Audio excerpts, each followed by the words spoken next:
good, y'all? Welcome back to the channel. Round 2 is officially underway. New York Knicks took on the Indiana Pacers earlier this evening, and then we are in the third quarter right now of the Denver versus Minnesota game. Hey, that one, typically I don't record mid-game, but with Minnesota being up 28 points right now, 78-50, 5 minutes to go in the third quarter. I know it's the Nuggets, but they haven't looked great all postseason.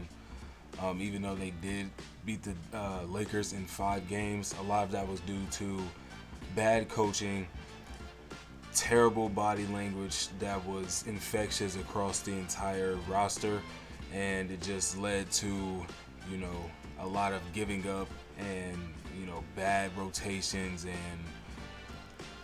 a lot of forced shots. But that series is in the past. Let's get to this New York versus Indiana series, or game from earlier. This was a hell of a game, bro. I can't even lie. From start to finish, it was absolutely a dogfight. I didn't expect it to be this competitive, I'd expected it to be competitive, but I didn't expect it to be feel this close of a, these teams are evenly matched in this regard. But that's what it kind of felt like. The New York Knicks have, had a great season, obviously finishing number 2. The Indiana Pacers having a lot of ups and downs throughout the season, snuck in there at number 6 to end the year. So it felt like the Knicks coming into this series really had their number. And obviously winning that game, they do have their number, but it looks like it's going to be a lot closer than what I was expecting it to be. For starters, the bench for the Indiana Pacers was absolutely amazing. I should have got the total for the game, but for the first half, they literally had 24 of the 55 points. TJ McConnell, Ben Shepherd, and Isaiah Jackson combined for 20. They combined for 24. The bench had 27 of the 55. Excuse me. Absolutely, really, a tale of two powers, if you will, opposing forces. Just one single point in that first half for New York coming from a Precious Achiuwa free throw, while I said the Pacers had 27 points off of their bench, and it made an apparent impact in that first half. Could have gone into that half up 10, I believe, 10 or 9, but Isaiah Hartenstein hitting that 3 from half court, which was completely unexpected, but much needed for New York. Allowed them to gain some momentum going into that, going into halftime and coming out of it in that third quarter. And it was really just a back and forth, blow for blow dogfight. Lead change here, somebody would get up 5 to 7 points, then it would come back to a tie. The next team would go up, get to 5 to 7 points, then they get back to a tie. Just blow for blow. And when you're playing against a team like the Indiana Pacers, who for the most part their best player has struggled for majority of the back end of this season for the last 2.5, 3 months, especially in this postseason, though, he hasn't really had a game offensively that you could say was great in the scoring terms of things, in Tyrese Halliburton. So Pascal Siakam is their best offensive player, and he has also had ups and downs. Yeah, he had the 30 plus and 40 point games. I don't know if he actually hit 40, but he was having some games against Milwaukee. He struggled in this one as well. Just, you can't play with your food with a team that you're supposed to be head and shoulders, better than. Obviously, they are missing their number 2 guy in Julius Randle, but this is still a better team than the the Indiana Pacers are. But these are 2 teams that have players that are just gritty, just hard-nosed basketball, aggressive. They can play 48 minutes if they need to, guys, and you love to see it. This is going to be a hell of a series, man. Whenever the Knicks tied the game, like I said, or cut the lead to 1, Indiana was able to, push the lead and extend it further. But in that fourth quarter, a lot of heroics happened. But I don't want to skip too far. Let me go ahead and, give my duly respects to the Indiana Pacers first, since they were the losing team. Miles Turner struggled a bit in that first quarter. Couldn't really get much to go, but he woke up in the second quarter, scored 9 points from all 3 levels of the floor, hit a 3, got some free throws, was getting some buckets in the paint as well. Got a huge rejection at the rim on Dante DiVincenzo. He was giving the Knicks hell following into the next quarter. Absolutely dominating in the paint. Some of those opportunities coming off of the pick and roll with Tyrese Halliburton, the Knicks just didn't know what to do with that match, with that duo right there. Although every shot didn't convey to points, it was effective for majority of that third quarter. Miles Turner put up 13 points in that quarter, causing the defense to scramble, getting a lot of fouls as well. He hit that huge 3 at the buzzer to take a 5-point lead going into the fourth, and Indiana had a boost leading into that final period. He had 22 points going into that one. And then TJ McConnell, like I said, off the bench, he led the Pacers in scoring in that first half with 10 points. He exuded a lot of energy, and I mean a lot of energy on both ends of the floor, nearly matching his season average of 18 minutes in just the first 2 quarters alone. He played 15 minutes and 58 seconds, something like that, due to his teammates Andrew Nembhard and Aaron Nesmith being in foul trouble. But all in all, he when he was in the game, they were valuable minutes for sure. And on the defensive end, he's gonna bring it as well. One of those players I was mentioning earlier, just about a hard-nosed, aggressive, gonna get, on both ends of the floor, make plays, and that's what he did in this one. Obi Toppin got it going in that third quarter. Some really effective plays in transition per usual. He threw down an East Bay between the legs in a playoff game like this. If I'm not mistaken, it's his second one of this postseason run for them. Really trying to stick it to his old team for trading him, and surprisingly leading the team in rebounds off the bench going into that fourth quarter with 6. Something that the Pacers really struggle with is rebounding the ball, and then going against a team like the New York Knicks, who are a ridiculous offensive rebounding team, which we've seen this entire playoffs against the Sixers, and now in this game against the Indiana Pacers. They have just been dominant, and even all season, just dominant in the offensive rebounding category. And this guy, Josh Hart, need I even say it, bro? He is literally the X factor for the Knicks in this playoffs, and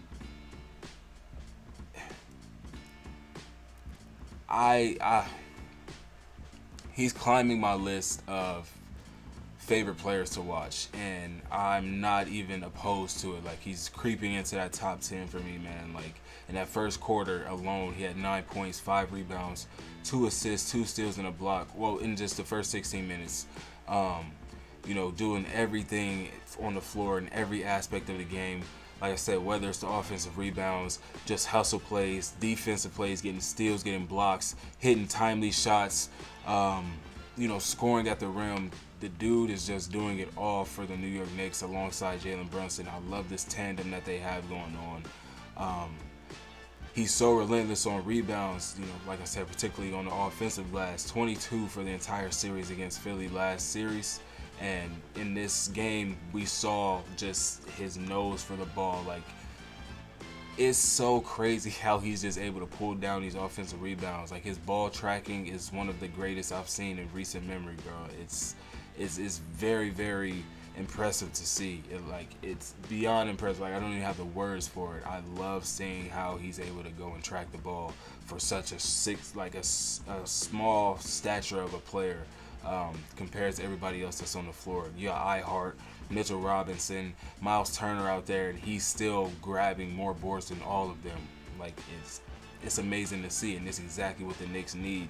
Missing Julius Randle, who also is a bruiser out there and could go and get you 9 to 10 boards a night. Um, like I said, slowly but surely creeping up into my favorite players to watch. On offense, he's so unpredictable. You never really know what you're going to get, whether it is the threes, whether it's downhill, getting tough finishes in the layup category, or if he's going to jam it down on a defender. I've really loved watching Josh Hart play in these playoffs, man. And then Jalen Brunson carrying the load in that first quarter. Most really, like, the first half, really. 18 points, getting to the line with absolute ease, putting defenders in a blender in the process. He and Josh Hart combined for 29 points in that half, 11 of 19 from the field. He missed a handful of, easy layups in that third quarter that, really kind of stagnated his scoring. But in that fourth quarter, this is exactly the time that Jalen Brunson comes alive. He only scored 4 points in the third, turned it around and scored 21 points in the fourth quarter. It was absolutely amazing to see when you're able to witness a player in real time flip that switch of clutch time. It's time, it's time to go. This is when the best player needs to actually lock in and get us this win. Jalen Brunson is one of the best players at that in the entire NBA, and in this playoffs, he's showed us that time and time again, just very comfortable in his own game. You're not able to really rush him or speed him up in what he's trying to do. He's going to make his moves. He's going to get to his spots and get his shots. He's going to get to the free throw line. I've been raving about Jalen Brunson in almost every video that I've done about him in this playoffs because it's just so amazing to see. He's got his fourth consecutive 40-point playoff performance, joining the likes of Jerry West, the NBA logo, Bernard King, who's a New York legend, and Michael Jordan, who's the 1990s GOAT. 14 of 14 from the line for the game, just absolutely dominating in all three, levels of the game. I wouldn't say dominating in the three-point range, but, being a threat from there nonetheless is dominating because they have to respect your shot. That makes it easier for him to get to the line, to get to the rim, to get to that mid-range pull-up that he loves so much. So, great game all in all for Jalen Brunson, man. And then Hartenstein, like I said, hit that half-court shot before the game, cut the Pacers lead to 6. After a relatively quiet first half, he had 7 points, 4 rebounds, and 2 assists to begin the third quarter. Like I said, the three gave them momentum coming out of the half. They got it off to a 13-7 start, tying the game at 62, and from there it was anybody's game. That push shot for him, man, that's money, and it falls for him so much. He had 6 points in that third quarter off that shot alone, and it was a lot of his scoring came off of that shot. Like, he's gotten a lot of his scoring in the playoffs off of that shot alone, man. And then OG in that first quarter, in the first half, really struggled from the field, just 3 of 10, 2 of 5 from deep with 8 points in 21 minutes. But once again in that fourth quarter, came up with some timely steals on the defensive end, man. 2 tide-turning steals that got New York out in transition, taking a 4-point lead on a 9-0 run. In the closing moments of the game, he got that steal on Tyrese Halliburton that sealed the victory for them. And funny enough, those were his only steals of the game. So really making a difference on the defensive end when it matters the most. That's what OG Anunoby does. That's what he's best at, you know what I mean? Donte DiVincenzo caught fire in that third quarter. He was a big reason why the New York Knicks were even able to make that push. 15 points leading that charge that overtook the tie. They got up to as much as a 5-point lead, but like I said, Indiana kept fighting back and was able to take leads and extend it at certain point in times. He had a 28-foot bomb to elevate the Knicks up 3 with 40 seconds left in the game. 21 of his 25 points that he had were scored in that second half. So just an absolute, fire show for the New York Knicks, especially Donte DiVincenzo and Jalen Brunson in that second half. I think in that back end of the game, I think they said the three of Brunson, Josh Hart, and DiVincenzo had 31 of 40 points scored for the Knicks in the final closing moments. So the Nova boys, man, absolutely took over this game. Now for this Nuggets game. Down 22 going into the fourth currently. I would say that's pretty much GG's, although the Minnesota Timberwolves have had some problems capitalizing down the stretch, closing out games. I don't see that being an issue for them, as they have done such a great job of doing that this entire postseason. They have been undefeated, 5-0. One of their wins coming against Denver last game, obviously. And the way that they closed out that game, to me, was pretty solid. They were the same steady team on defense, and on offense, although Nas Reed did catch fire, that might not even need to be the case tonight because they have such a sizable lead. So great game for Minnesota all in all, man. Micah Nora filling in for Chris Finch, really doing a great job, although Finch is literally right there, so he is, kind of backseat coaching. Micah Nora is being in that front seat, still in the huddle with these guys, like Anthony Edwards said, their family, this is all, he's been here, it's no different. They have some of the same morals, both of them coincidentally being from the state I'm from, Ohio.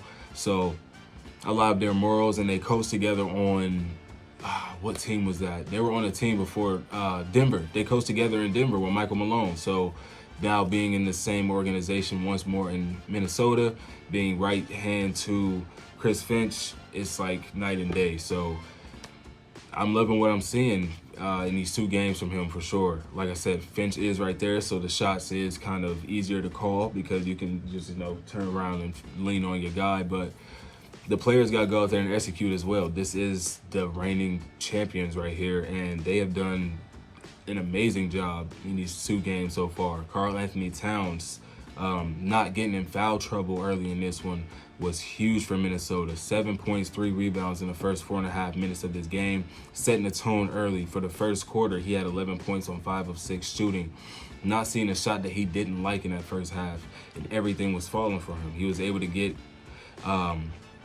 consistent minutes and, catch his rhythm, like I said, because he wasn't in that foul trouble like he's been in consistently throughout this entire playoffs, and he was able to have that explosive half. In the third quarter in game one, we saw what he was able to do. I want to say he had 12, 14. He went off for quite a bit of points in that third quarter, and we even saw him drop 60 earlier in his season. So we know what he's capable of when he does get hot and gets it rolling. In that first half, he had 20 points, 67% from the field. He shot amazing, 8 of 12 from the floor. Anthony Edwards, just 4 points in the first quarter, 2 of 5 from the field, but he got to work in that second quarter, man. 12 points scored in that quarter to give him 16 for the half, just getting easy points off of free throws, walking in the lane off of, blown by defenders that just can't guard him, getting in transition and getting some big time slams. So the Wolves are looking great, man, and it's their young guy or their 2 star players leading the charge, and I love to see it when it's literally the way that you want it to be, like the way that it's written to be, you know what I mean? Kyle Anderson got to the start in the place of Rudy Gobert, who just welcomed the child into the world this afternoon or this morning. He had an all-around great first quarter, 4 points, 4 rebounds, 2 assists, 2 steals, and a block, but he shot just 33%, 2 of 6 from the field, and one of the ugliest three-point attempts I've seen in like so long. It was ugly. I'm not even it was ugly. Nas Reed, man. Nas Reed has really shown why, he's deserving of that 6th Man of the Year award. He earned it. He earned it by being a consistent dial up off that bench. If they need a bucket, pass it to Nas. He's right there. He got you a 3. 9 points on 3 of 4 splashes in 10 minutes in the first half. He's playing great defense as well. Most notably, 4 blocks in the. It was, when did I stop watching? I don't even remember, bro. But the fact that he got 4 blocks in one game, Nas Reed is a solid defender, but he's literally filling the shoes of Rudy Gobert. Without Rudy, they're good because they got Nas. You feel me? He also got a steal in that first 25 or so minutes that I was tuned into the game. It's on right now. That's why I keep looking down. But He played a really great possession on the reigning Finals MVP and Nikola Jokic. Made him miss 3 straight shots on the same possession, one of them being a block. And then Nickeil Alexander-Walker, while we're on the topic of defense, has been playing amazing, suffocating, just gritty, up in his face defense on Jamal Murray, making it impossible for him to do anything, man. All playoffs long, he's been causing players hell, and that's been the case for Jamal Murray all night. He's been held to just 2 points on 1 of 15 from the field in the first half through 2 games. A lot of that has to do with Nickeil. A lot of that has to do with J.D. McDaniels. Some of that has to do with Anthony Edwards. A piece of that also has to do with Jamal Murray being injured. So you kind of got to wrap it all into this, one basket. But I'm going to give him credit where it's due. And, he's been doing his thing on the offensive end, too, in this game. Last I checked, he had 11 points. I think he grabbed 6 boards as well. So he's contributing in a lot of different categories in this one after struggling in game 1 where he just put up 5 points. The Timberwolves, to begin this game, led the Nuggets by 8 in that first quarter, and a lot of that was due to Denver turning the ball over a lot. 6 turnovers in that first quarter, 3 of those being from Jokic. They ended the quarter on a 10-3 run and extended that to 24-5 in that second quarter to go up by as much as 20 points off of that run, playing very active defense, bottling up the defenders, making it tough for them to get any kind of space. Hands up defense, very active hands, getting in the passing lanes. Like I said, 6 turnovers in that first quarter. They ended up with 11 for the first half. 10 points scored off of those. 61-33 was the largest lead that they had of a 28-point gap. So they were really had their foot on Denver's neck. Made them miss 11 straight shots at once, during a stretch of that first half.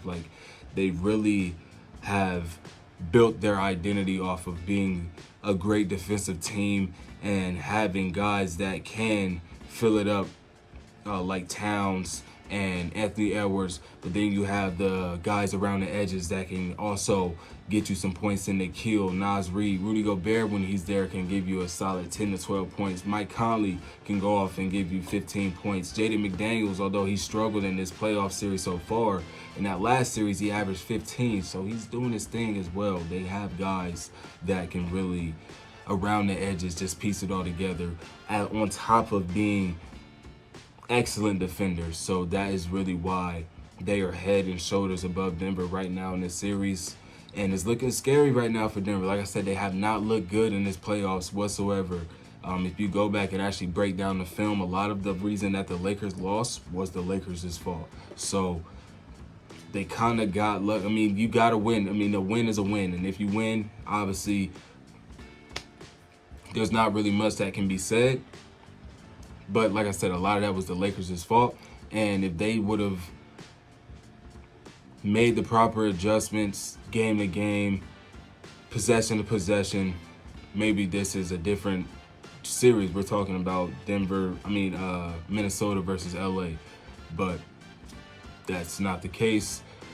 Bench points really kind of hurting Denver in this one. And like I said, they've been the worst bench scoring efficiency all around team in the entire postseason. Just 6 points on 2 of 10 from the field amongst 4 players. And Minnesota had 3 players play in that first half, combined for 19 points and 8 rebounds on 7 of 12 from the field, 58% shooting. And Aaron Gordon for the Denver Nuggets in that first quarter got off to a really hot start. He was looking great, looking amazing. His best game, his best quarter since that Game 3 against the Los Angeles Lakers. 13 points on 5 of 7 from the field. He was controlling the scoring for Denver. He hit 2 threes and a mid-range jumper in this one, so you knew he was really feeling it. He had 13 of their 20 points at the end of the first, only 2 points in the second quarter, and he hasn't scored since, not that I've seen. So 15 points at the moment because of the defensive ramp-up that the Timberwolves did have coming out of that coming out of that first quarter. Jokic, like I said, 3 turnovers in that first, 4 points, 4 assists, 2 rebounds, and a block as well. Very uncharacteristic type of game for him. He and Murray combined for 2 of 6 from the floor, 4 points amongst the 2 of them in the first, and then leading all the way combined in the second just 4 of 18 from the field with 10 points. Nikola himself had 8 of those, 6 rebounds, 7 assists, and a block on 3 of 8 from the field.